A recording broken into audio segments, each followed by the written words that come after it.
आयोजन उत्सवर मुख्य उद्देश्य है आज आम सदस्य अभिज्ञ सदस्य श्रीजुक्त शशधर पट्टनायक आज 70तम जन्मवार्षिकी आम पालन कर जन्मतिथि आम आज दिन अत्यंत पुण्य दिन बोली भावी आमर जड़े सदस्य जन्मतिथि एवं मातृ जी जहाँ गर्भर से जन्म नहीं पाखे आम सत सम्मान करी प्रणिपात आत्मा को आम जनाऊँ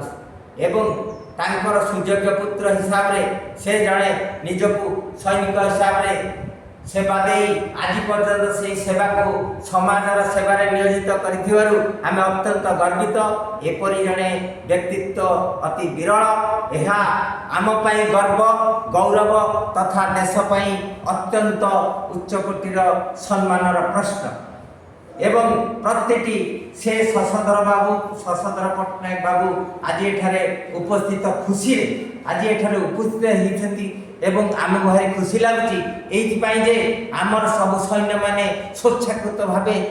जन्मदिन टी शुणिकी आगु खातार लिखिं एवं जन्मदिन आज देखी से खुशी एठी पलि आछंती अनेक दायित्व अनेक कर्म छाड़ी दायित्व तुलेवाई जो आज शुभ दिन टी पालन करने उपस्थिति आमको बहुत आनंददायक होची आगामी दिन में आम समस्त सोल्जर भाई मानू तथा समाज को प्रेरणा देव जे जो देश प्रति त्याग भातृभाव एवं जो देश सेवा यह अति महान बोली प्रमाणित करी आमे तांको संवर्धित कलु। जय हिंद। मो रिक्वेस्ट करछि आवर प्रेसिडेंट सर को शशधर आगे विषय किछि टिप्पणी देवे। सम्मानित वरिष्ठ सेनानी साधारण नागरिक और मोर सहभागी भाई माने आज आमे केवल जड़े वरिष्ठ सेनानी शशधर बाबूंकर 70तम जन्मदिवस पालन करने को एकत्रित होइने आज आमे